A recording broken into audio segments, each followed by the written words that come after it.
Recording in progress.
Not coming.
Watch me, watch me.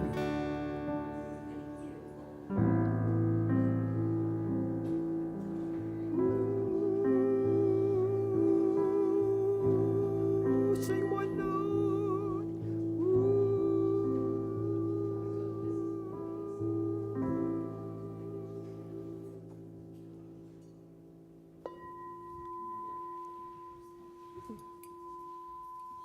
Wow.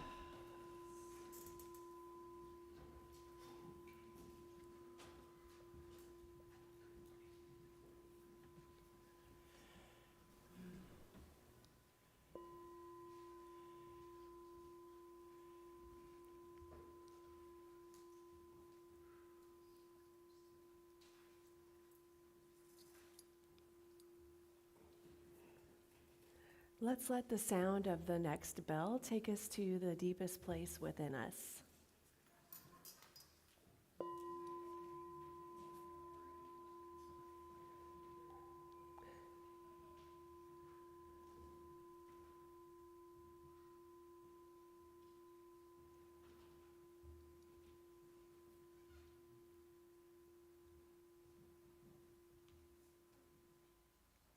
Namaste, friends. I would like to introduce our musicians for the day, the What Else Is Possible Choir, our house band. Woohoo! And let's go ahead and stand for our first couple of songs. The lyrics are going to be up on the screen over to your left.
I think you guys know this next one.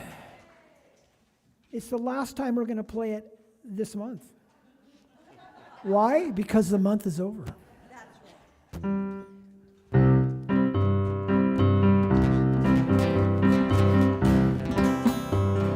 One, two, three.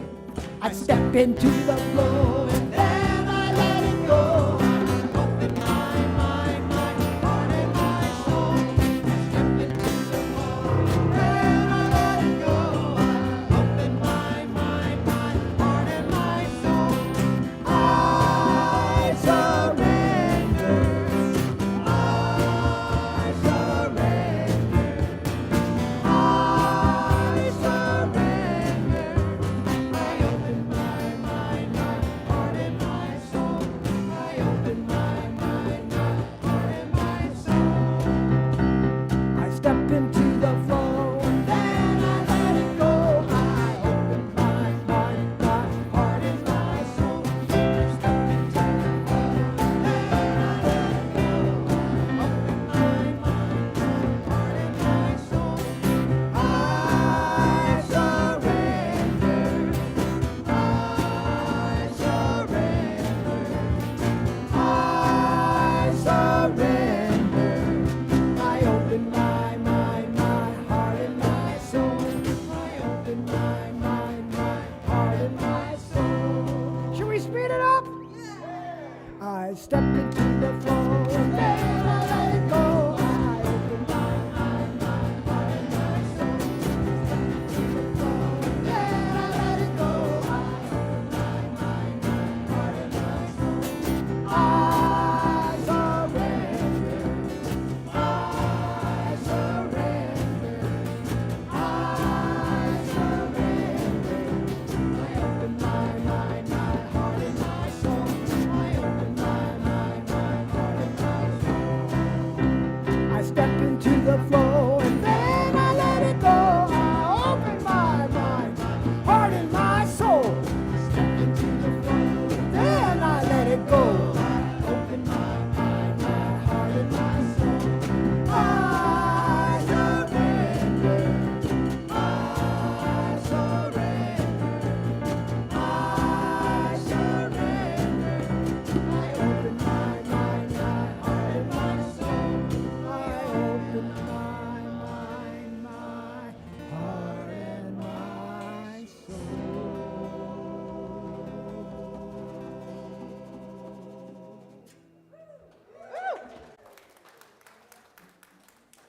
All right, my friends, namaste, beloveds. While you're on your feet, please turn to one another and offer the namaste greeting. Namaste, namaste to our musicians. Thank you so much. Namaste to our tech team in the back, Brian and Jesus and Susan. We love you. Namaste to our love streamers. Thank you for joining us today. We're so blessed by your presence. We're so blessed by everyone's presence. And now, as you take your seat, please also take a moment to silence your cell phones or whatever noise-making devices you have, your spouse, for example.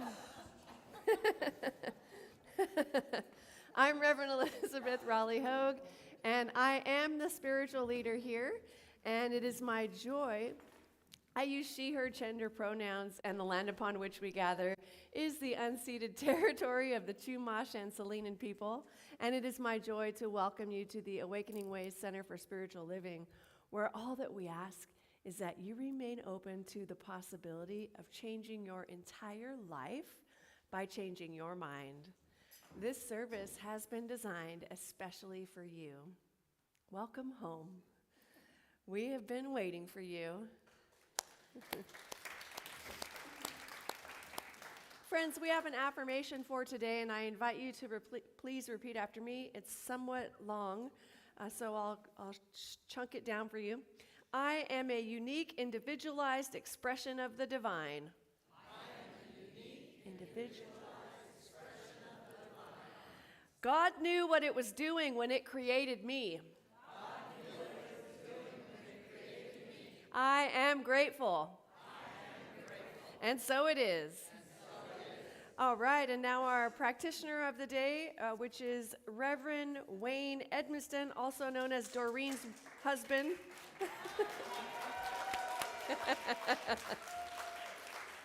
As of this week. Yeah, let's give them some congratulations. Yay! What a beautiful week it has been. Oh my goodness. And now Reverend Wayne is going to offer an opening prayer after he does the Science Mind reading for today. But first I wanted to call your attention to this little salmon-colored form that is in your program. Now this is a prayer request form, and there's more prayer request forms available over on the table to my left by the prayer request box. Now, this prayer request form is something for you to please consider whether there's something weighing heavy on your heart for which you would like prayer for, or maybe you're looking to manifest something in your life, like a new car or, deeper relationships, whatever it is. We invite you to fill out this prayer request form and then place it in the offering basket at the end of the service when it comes around, or you can take it over to the prayer request box.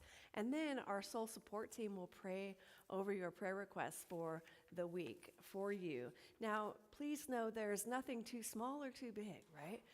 If you are simply grateful for your life and everything is going awesome, we invite you to fill that out too. We love to pray. We just love it. And there are 10 of us on this team that pray for the week. And then also, Reverend Wayne is going to be available in the foyer after the service for what I call 1-minute miracles. These are 1-minute miracles because we're not going into the backstory. It's basically what's happening and what would you love to experience in your life today. And then Wayne is a miracle worker. He's going to pray it into existence. Right, Wayne? Absolutely. No pressure. Just kidding. He's got this. I mean, he's really good. All of us are really good. And so the last item, if you come up with a prayer that you would like to have prayer for, a request during the week, you can send us an email at info@awakeningways.org with the subject line prayer request, and that will get forwarded to our prayer team.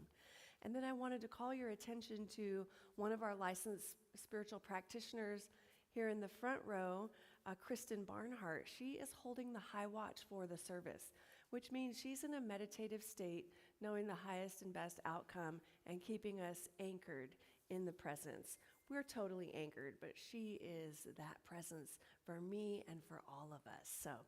So we'll let her do her thing. And now I'll turn it over to Reverend Wayne. Let me get your mic.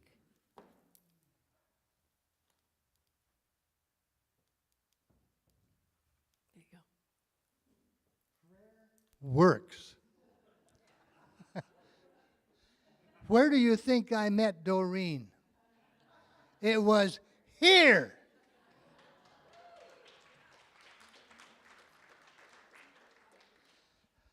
So the first thing we do in the morning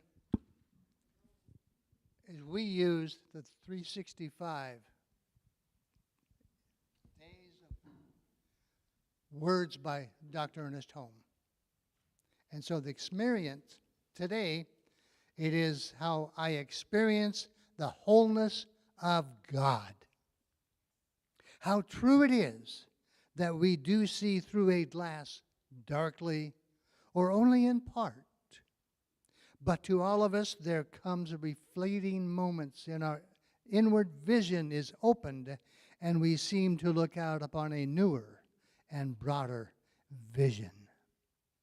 We are at the certain place in our evolution, and that there is a complete certainty before us, that we shall continually expand and experience more and more of that life that already is perfect. For there is no reason why this awakening should not come now. For we are not really waiting on God. God is waiting on us. Quote, "Behold, I stand at the door and knock." All nature awaits our recognition, and even the divine spirit must await our cooperation with it. So today, my eyes are opened more widely, and I look upon a broader horizon. Across the all experiences I may have had that were limited or unpleasant, I now see the rosy hue of a new dawn. Dropping all fear, I entertain faith, realizing that from every form of uncertainty there is only in part, and I open my spiritual eyes to which is wholeness. Today my eyes are open to the breadth and the height and the depth of life that is God, life that is good, and law that is perfect. That's a kiddie expression.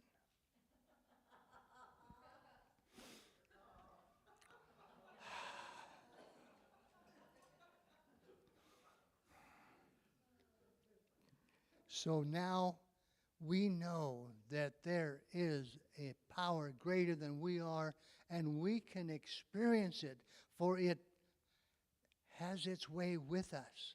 This power is the greatest experience. It's all-knowing, all-present, all-powerful. Everywhere we are, God is. It's the God of our understanding, the God of our livingness, and we are the individualized expressions as it moves through us, awakens us to that which is higher and higher aspects of our own natural being. And we are just so enamored with having to just even take a wealthy, healthy inhale and exhale on a regular basis. We know that life is good, and we are experiencing it more and more rapidly, expandingly, and healthily. As we walk, as we talk, as we see these things, everything is beautiful. And so, this morning, we are experiencing life as it is expanding through us, each of individualized and utilized to our highest and best knowing. And so with that, I am so grateful. I allow this to be so. And so we say together, and so it is.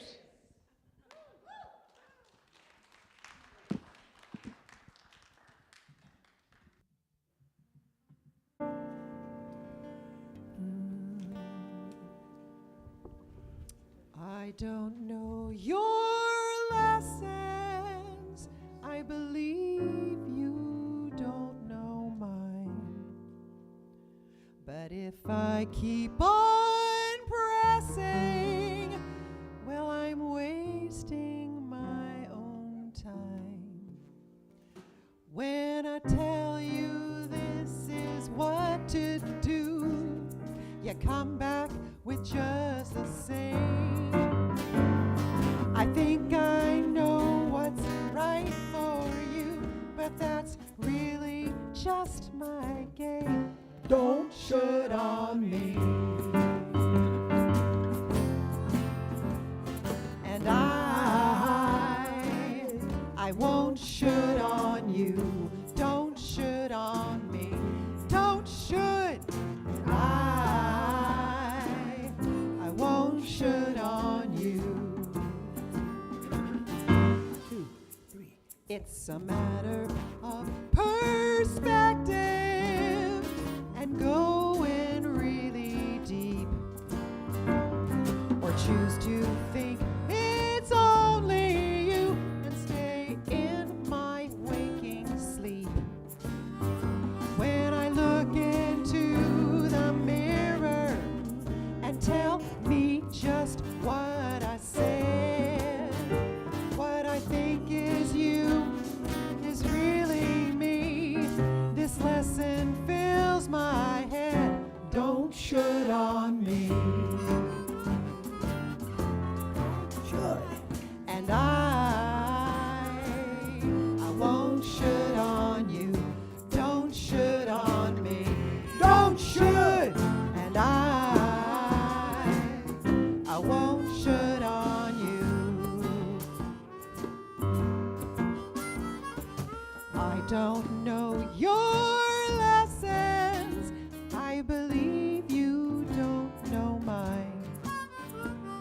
So let's respect each other and stop wasting our precious time.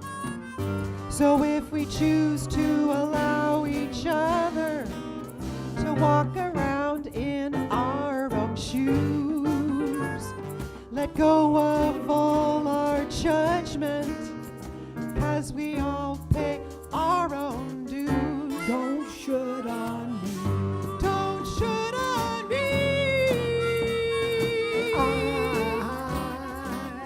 I won't should on you. Don't should on me. Don't should. And I won't should on you. Don't should on me. Don't should. And I won't should on you.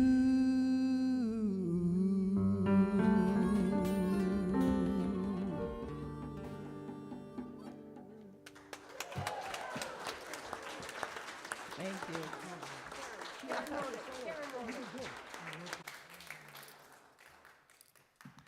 All right, awesome. Let's give them a little more love. Come on, come on.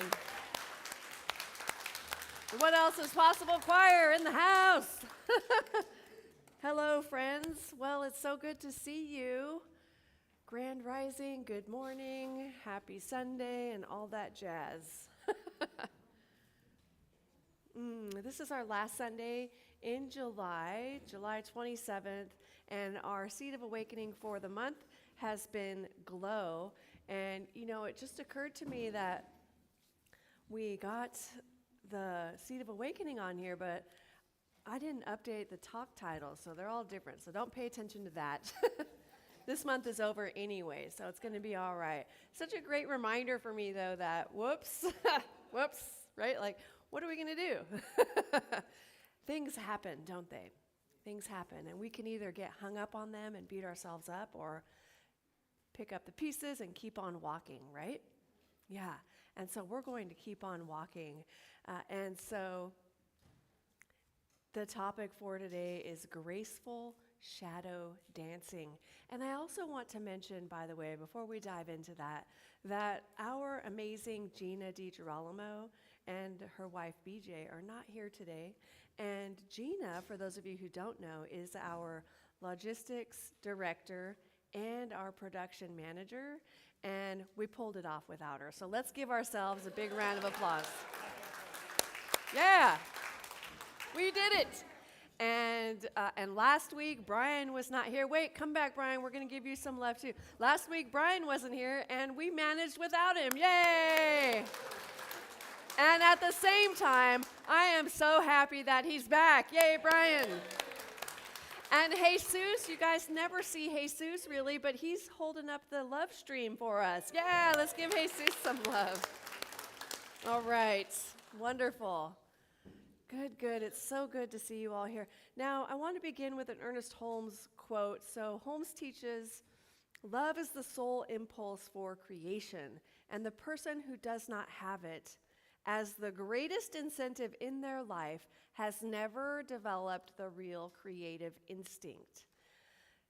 And that tells me that it is through the lens of love that we can actually face our shadow with courage, integrating our shadow into the divine essence that we know is who we are. Are you with me on that?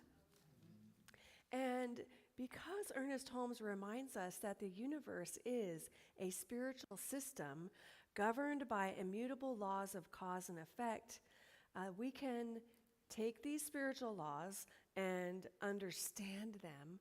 And as we understand them, we can really learn to dance gracefully with our inner shadow and transforming them into opportunities for growth and wholeness rather than something to be feared or ashamed of that we don't want anyone to know about. Right? Yes, thank you. What's up? Yes, amen, and so it is. All right, so what is the shadow? Now, we've all seen a shadow, right? You probably saw your own shadow, or maybe not, some kind of shadow outside, let's just say, when you walked in from the parking lot today, yes? Maybe you didn't even notice.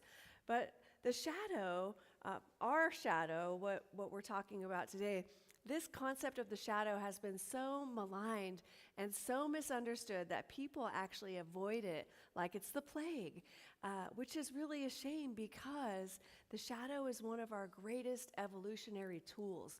Without the shadow, we have no idea what our work may be, and so people confuse the shadow with the things that the shadow actually holds onto for us, which our amazing author of our book of the month, oh, hi, Paula. Paula's here.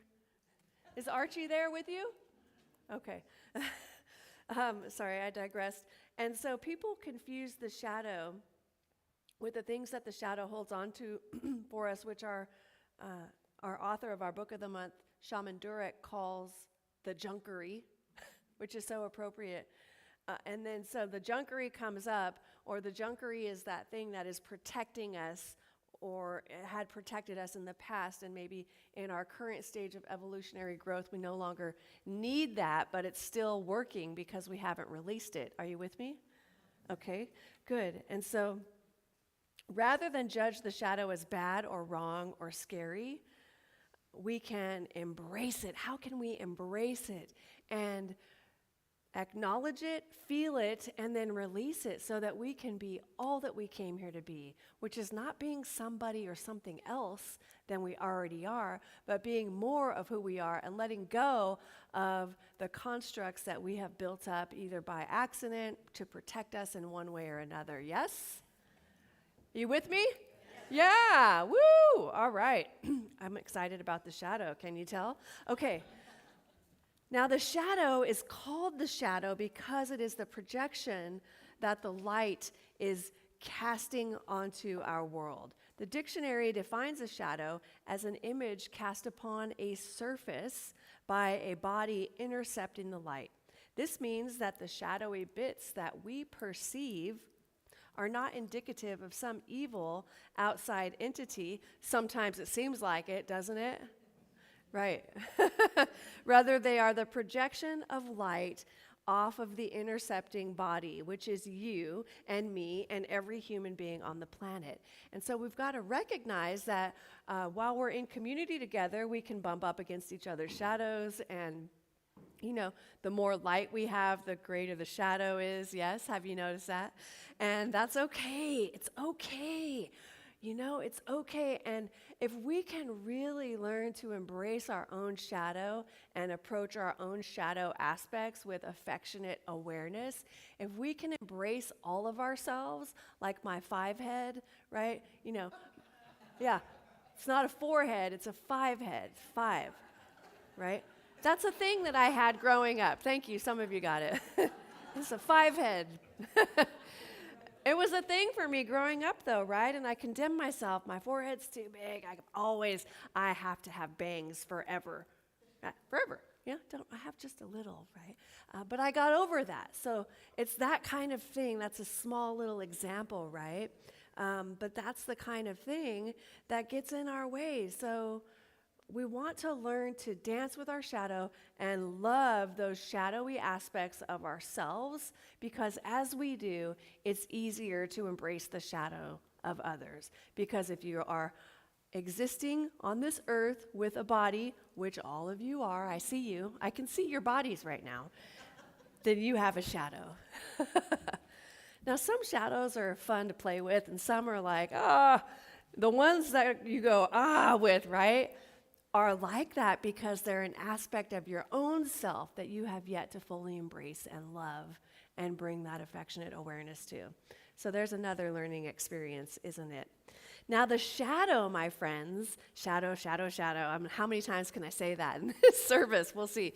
The shadow holds on to our pain. The shadow holds on to our pain, okay? And our fragmentation. What does that mean? Our fragmentation. Anything that happened in our life where we said, oh, that's bad, I better not do that, and we became fragmented, right? It holds on to our pain, our fragmentation, and our distorted belief system. And so any part of our belief system, which is a construct from our ego as a form of protection, that is something that is distorted. Now the shadow, it holds on to all of that, our judgments, our vices, and the lies that we tell ourselves, like, I'm not good enough, I'm not enough, they won't accept me, they don't love me, whatever else is in the room, right? That stuff that's been going on for years and years that just isn't true. And so the vices are things like drinking and drugging, relationships, excessive relationships, shopping, spending, overeating, you name it, right? Thank you. Whatever that is, whatever your vice is, over-exercising. I do just the right amount of exercise, thank you very much. I'm not overdoing it, okay? But my husband is right there to remind me if I am, isn't he? Yeah. Honey, why are you working out so much? What's going on with you? What do you mean? There's nothing going on with me. And then I'm like, oh, actually, this is what's happening, right? It's fascinating too. And by the way, if you are not in relationship and you really, really want to have a spiritual practice that's in your face all the time, get into a relationship, get married, get a spouse, right? Yeah, right? For those of yeah, congratulations. Congratulations to our newlyweds. Yeah, it's great because when you're in relationship, you begin to recognize, okay, this is coming up, and sometimes what we want to do is project it onto the person. Why are you always doing that? Why? What, or whatever our thing is about the person. We want to do that, but we have come to learn that it's actually some aspect of ourselves, and it doesn't matter if that person is in my life or not, because it will show up in this other person, And we pretend like, oh, it's because of them. But I'm telling you, it's not. It's some aspect of your own shadow that has come here to be worked out. And if we can look at it that way, then we can look out with love and start from love and not have that resistance and not have that friction. Because deep down, especially in our spousal relationships and whatever romantic relationships, that's what each of us really wants, isn't it? Love. We want to love and we want to be loved. Okay, I totally digressed. All right, so Shaman Durek says that the shadow is the part of you. These are his words, okay? He says the shadow is that part of you that knows that you judge and knows that you steal from the lost and found at the gym and knows that you pretend not to see the homeless people panhandling on the subway because you think they're dirty and beneath you. The shadow holds on to all of these parts of us that we don't want illuminated, right? And that we definitely don't want to look at, much less deal with. And it patiently waits for us to lift and to shift and to deal with it, to deal with that aspect. So the news that you may or may not love is that the shadow knows everything about you.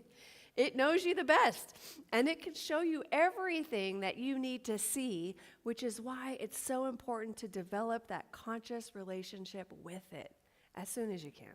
And that's what we're doing here today. All right? Now,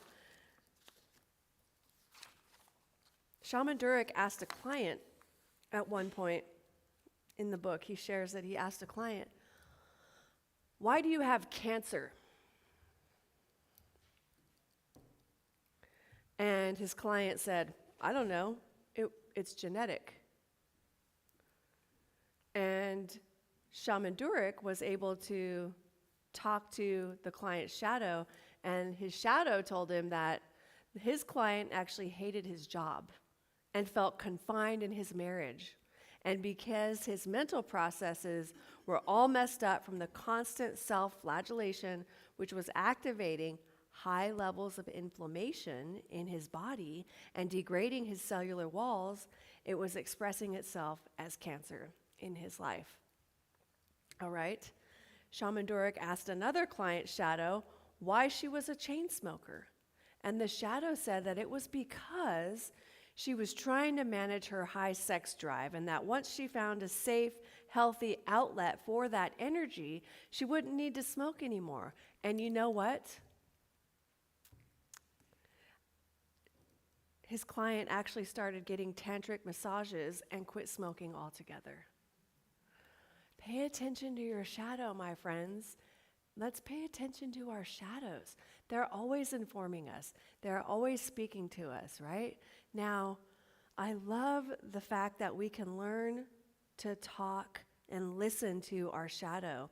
Shaman Durek shared in his book again that he's listened to his shadow and he's developed this relationship with it, and he became aware that his shadow at one point was telling him to get off of these dating apps that he was on, because he's on the dating apps out of fear that he won't actually meet anyone, because he's so introverted, and that he's playing out that belief also that nobody wants a conscious connection.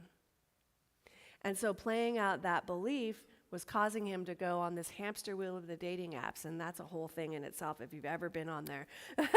And so our shadow is always weighing in on our life choices. Now, I recognize that those may not be relevant to you, but you get the metaphor, don't you?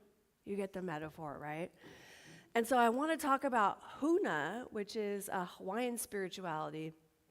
Huna and this idea of a black bag. There is a black bag metaphor from ancient Hawaiian Huna. Now, when I first heard this idea of a black bag, immediately this image came up for me of a little velvety, soft black bag. You know, the kind with the little drawstrings?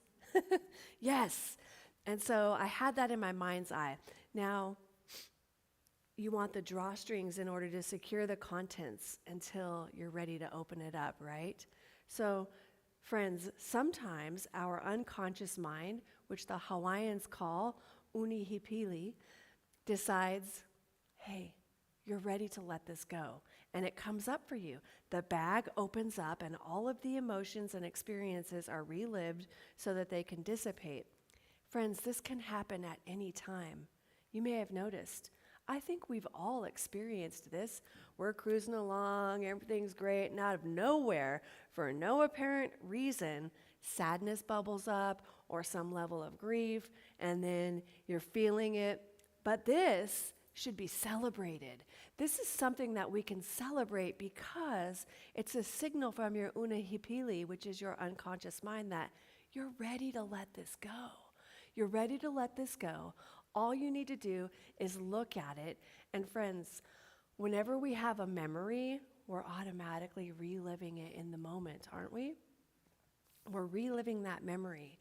And so the unihipili is saying, you're ready to let this go. Now, in ancient times, when Hawaiians felt sad, they would weep. Go figure, right? If they felt anger bubble up, they would express it and then allow it to dissipate. And as they did, they knew it was a natural thing, and they knew it was natural for them to experience the feeling. You've probably seen the Dalai Lama experience a feeling, but get that there's not an attachment to the feeling. There's not a holding on to, like, I gotta nurse this, or there's not a holding on to, like, I wanna just keep being happy. I'm gonna be so happy that nobody's gonna ever know how sad I really am. That was extreme, right? So the Hawaiians had faith in their unconscious, and they had faith that their unconscious knew when the time was right, and they trusted that they had the tools and techniques to handle it. So they would then release the black bag, metaphorically speaking, and move forward, right? Release that black bag. Now, we don't see the upheaval that we're experiencing in our lives when it happens as a positive signal from the unconscious that we're ready to resolve the issue. We see it rather as a signal that something is wrong with us, or something is wrong that needs to be fixed, what's wrong with me, and then we go down this whole rabbit hole. We medicate, we deny, and we avoid. What does that mean? I'm talking about self-medicate. We self-medicate with alcohol, with booze, with whatever the excess is, right? We medicate because we don't want to think about it. We push those feelings back down below the surface. And this totally confuses the unconscious mind because Unihipili is working hard to preserve our bodies. Our unconscious minds are preserving our bodies. And our unconscious are releasing, they want to release anything that could upset this mind-body balance, because there's so much to that. Now, the unconscious mind knows that you need to remove the black bag of unreleased negative thoughts and feelings from your neurology before it makes you sick. Why not? Why not? Yes? It can't understand why you won't let that black bag go. Now, what does that mean? How does that manifest? Well, that manifests anytime we say, I don't want to talk about this dark, shadowy stuff, you know? And by the way, that's what pretty much the gist of this book has been about, being able to look at that stuff so we can reveal it, feel it, let it go, and start getting on with our lives and being all that we came here to be, so that we can be prepared to live a lit, pop rocks, amazing life. Who wants that? Yeah. Thank you. We want to be riding that lit train, right? And so the unconscious can't understand why we won't let the black bag go. So your unconscious hears you saying, I want to be happy. I want to be happy. So your unconscious mind replies, let go of your sadness. And then you insist, no, I don't want to be sad. I want to be happy. And your unconscious mind says, okay, here's this. You need to let go of this. And eventually your unconscious mind gives up because you're saying, oh, there must be something wrong here. This class isn't for me. They're talking about dark stuff, right? Have you ever done that? Yeah. And then it's like, your unconscious mind is like, I asked you to sign up for this and you did it, and now you're trying to get out of it. Again. Could you just, here's the black bag, just release it and let's go, right? Let's go. Come on, you're wasting valuable time. So unconscious mind finally goes, forget it.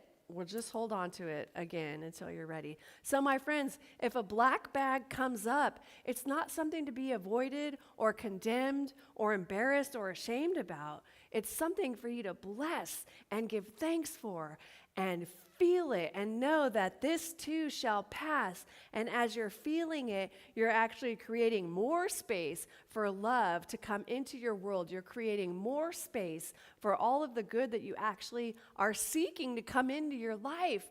I mean, we've heard so much at this point about how, clean out your junk drawer, clean out your closet, circulation. That's what it's talking about. The black bag is the same thing, but it's in our consciousness, right? And so we clean out a closet and we see the physical evidence. We've made space for something. Right? You made space for something. You didn't make space to add more clothes in. You actually, unless you're me, you actually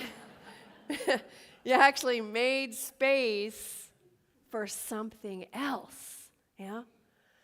This is the thing. We get confused sometimes and think, okay, if I give generously, then I'll get back. If I give of my money generously, then I'm going to get back a bunch of money generously.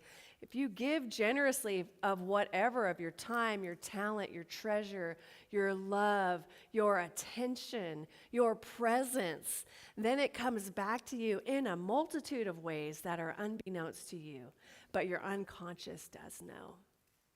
And Spirit within us does know exactly what we need, exactly what we want in the deepest place within us. Isn't that beautiful? Yes. All right. So we want to, if a black bag comes up, which we consider, it's something that gets just put into a bag to deal with later, because we're not ready to deal with it in the moment. Now, for me, I had a great experience of this with the loss of my dad. He passed away in 2021. And then the loss of my mother, she passed away in 2023. Now, I didn't notice or recognize that this is what was happening at the time, but in retrospect, I look back at it and I recognize that I was putting, my unconscious mind takes great care of me. It's not going to present all of the grief at once because that would shatter me, right? It's going to give me a little bit at a time, a little bit at a time. And that was like the moments of, I'd be out jogging and just all of a sudden feel it and stop and just cry and just, and let it out. And then it's gone. Then back to jogging again, to allow my God bumps, allowing myself to feel it. And then not being paranoid about when is it going to come up again, but just knowing it's handling it. And that black bag of grief is a huge one, is going to come up. And when it does, I can feel it, reveal it, feel it, and release it. And then other things could come up, but grief is definitely a big one, my friends. So releasing black bags, as the metaphor, right, is therapeutic for ourselves. And what happens is really our higher self enters into the unconscious mind and pulls the black bag out.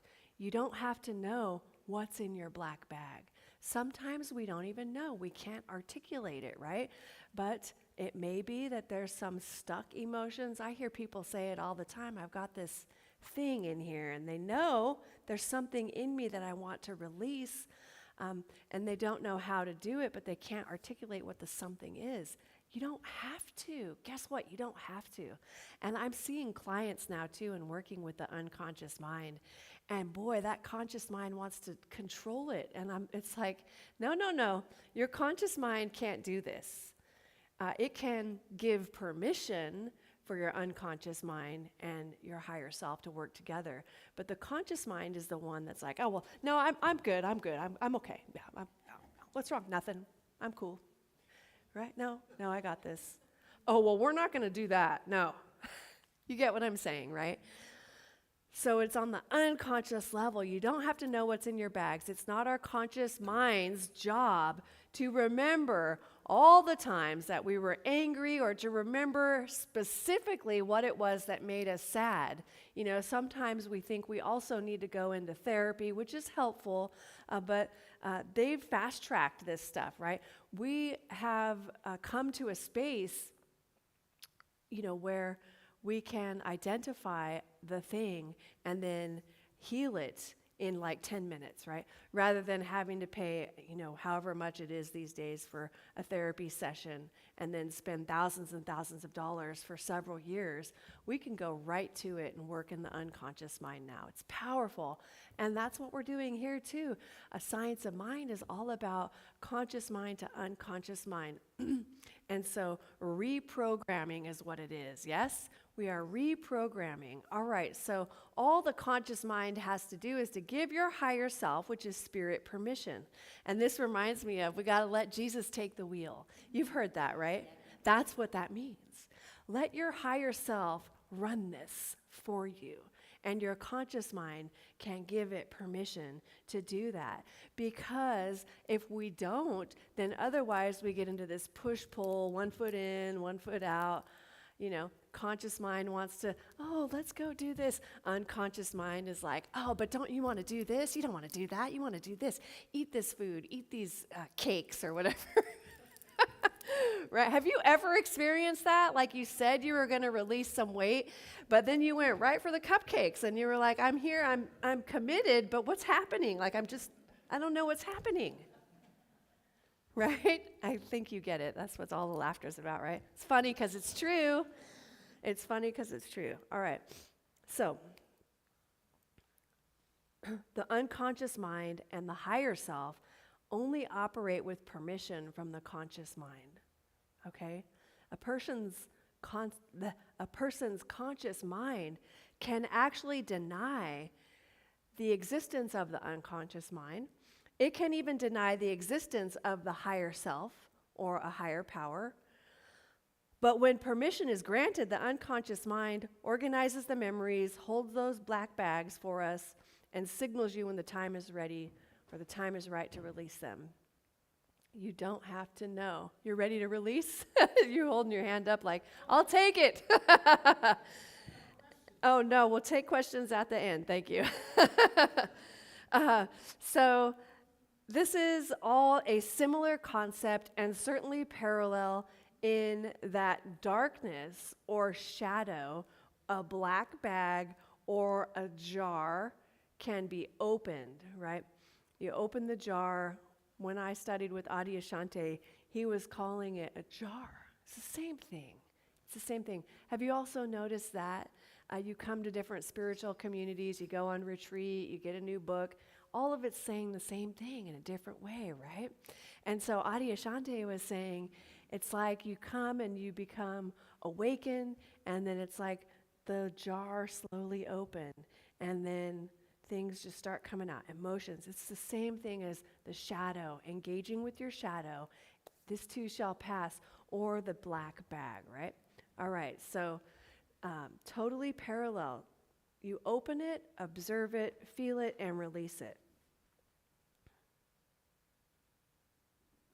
So, my friends, your shadow knows everything about you and can show you everything that you need to see, which is why it is so important for us to develop this relationship, a conscious relationship with our shadow.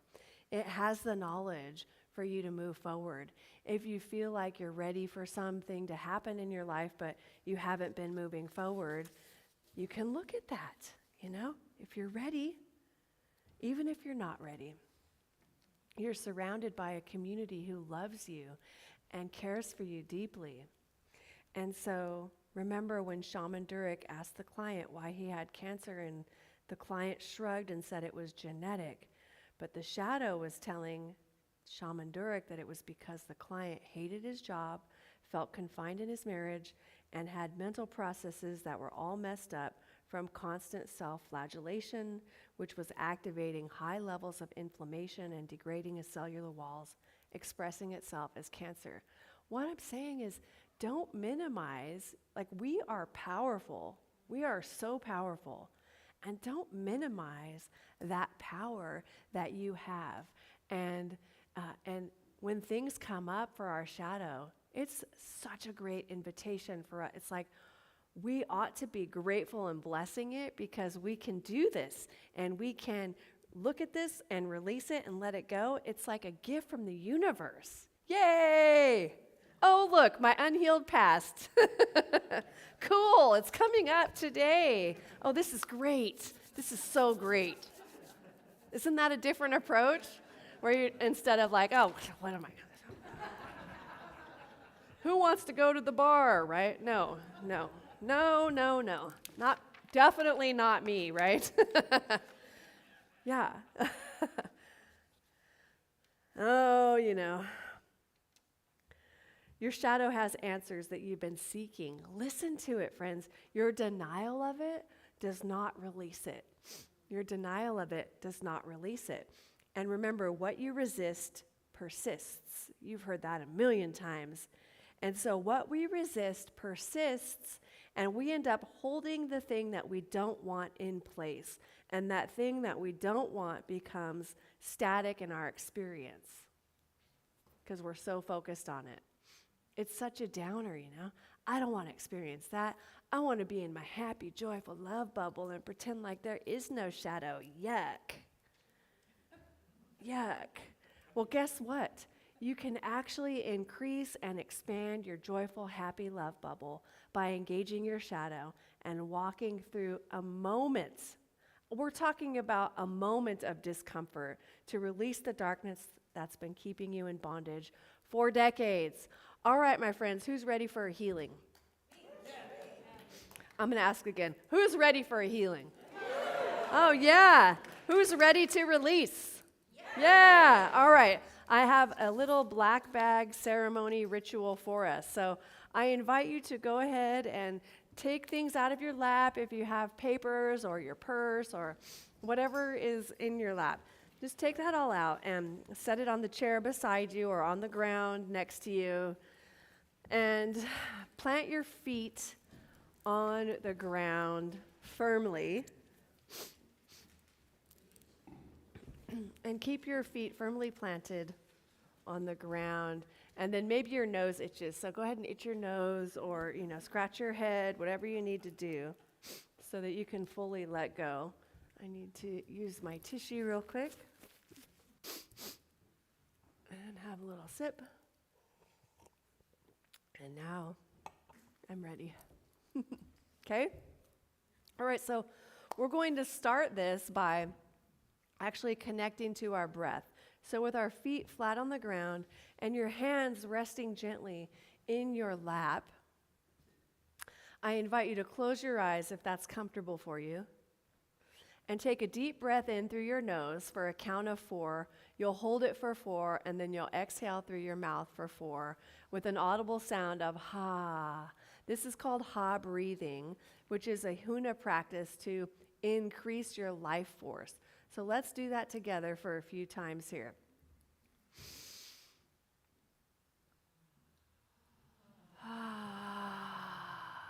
Inhale for 4, hold for 4, exhale through your mouth for 4.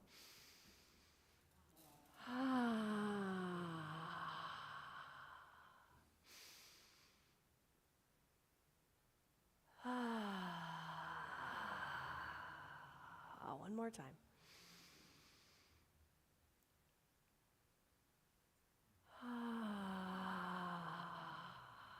Beautiful. All right. Now, remember in Huna, a black bag is a stored emotion or experience like grief or anger, fear or resentment that you're ready to release. And I invite you to take a moment now to reflect silently on something that is weighing heavy on your heart. It could be a specific event, a feeling, or even something you can't name. You don't need to share this aloud. This is personal for you. Just call it up, and I'll give you about 30 seconds to reflect on that.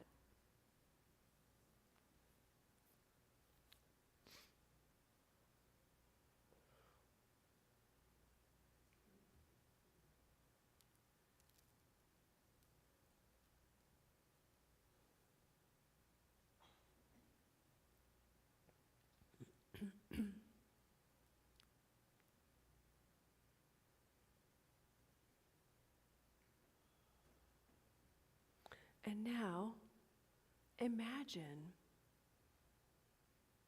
in your mind's eye that you're holding a black bag. It could be a small velvet bag with drawstrings or a large, hefty bag. Whatever it is, it's your black bag. Imagine you are holding the bag in your hands. And now imagine transferring the emotion or experience that you are ready to release into that black bag. And you want to trust your unihipili, your unconscious mind. It knows what needs to be released. So if you can't name it, just let it put whatever blob it is into the black bag.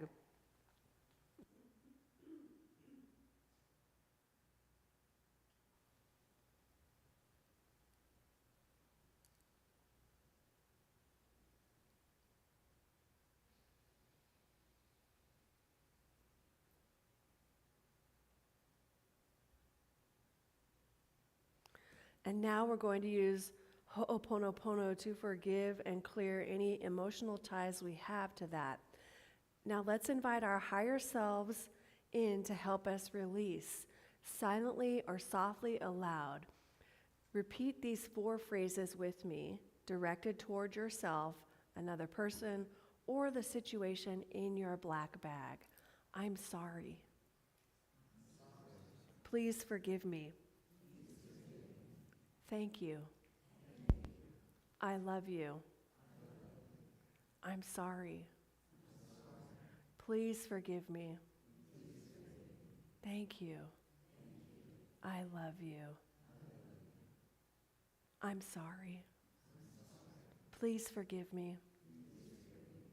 Thank you. I love you. And now we're going to give our conscious mind permission to let it go. And as we do so, we're going to allow our higher selves and a waiku to take it. Friends, a waiku in the context of Huna are your spirit guides, your guardian angels, or divine supporters in the unseen realm. Silently say to yourself, I am ready to release this black bag. I allow my higher self and the Iwaku to take it. And feel the lightness that comes with this release.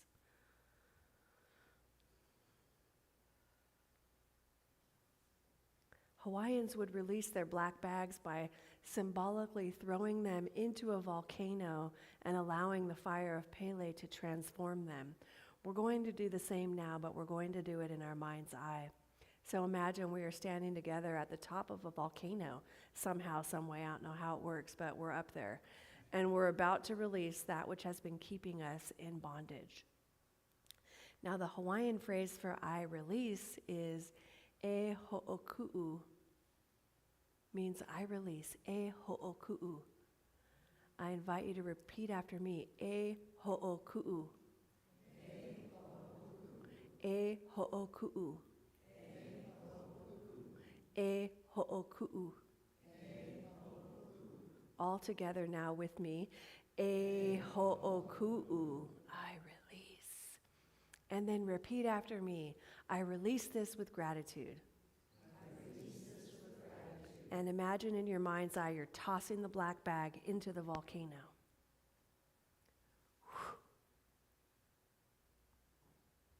Feel the lightness. Feel that lightness. And now let's take some final ha breaths together to seal this release. Remember the ha breath, we're inhaling for 4, holding for 4, and exhaling for 4.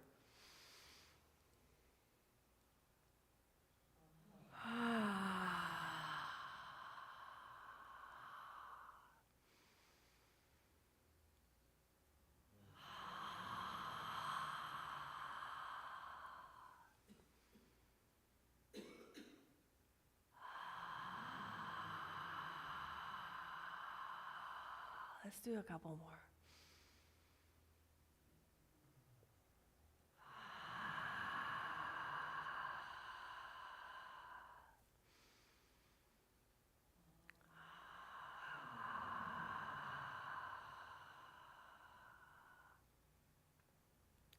Thank you for participating in this sacred process.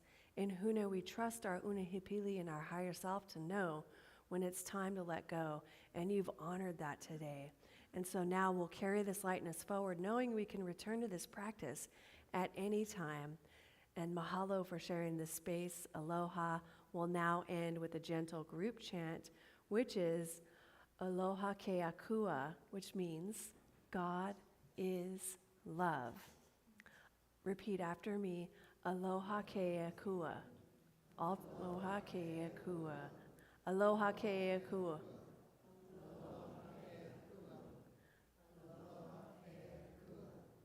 Aloha ke akua. Aloha ke akua. Aloha ke akua. Aloha ke akua. Aloha ke akua. And so it is. Now I invite you to open your eyes and look around the room.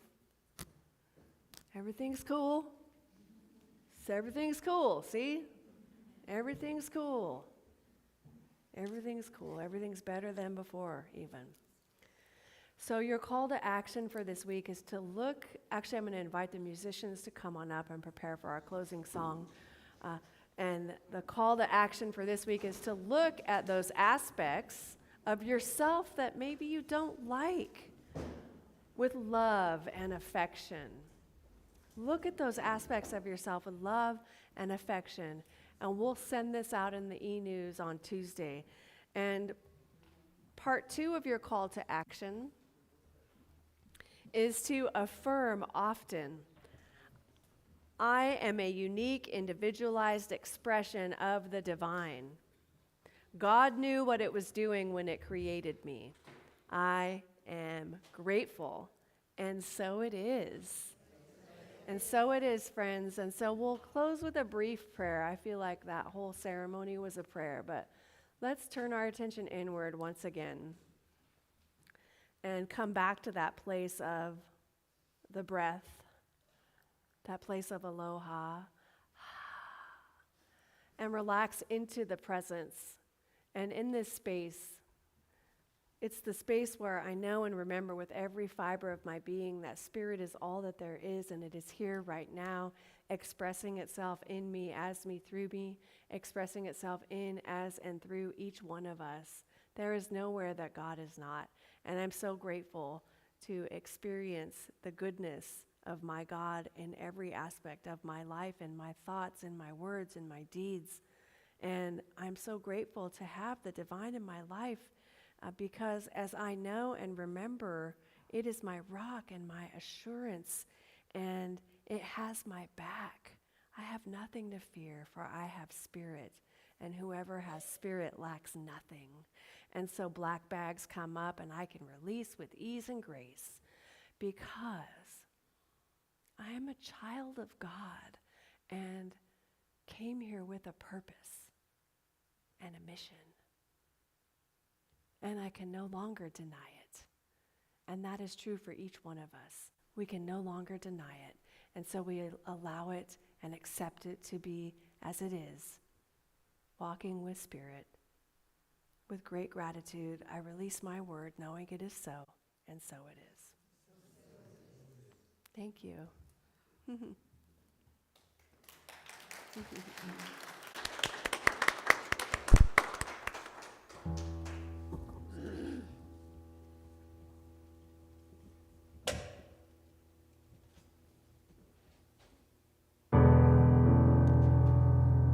Brian, can you turn my piano down just a little bit on the keyboard?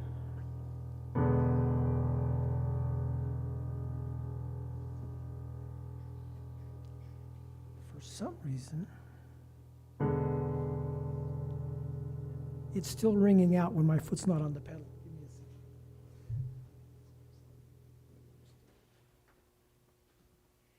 That just doesn't work for me.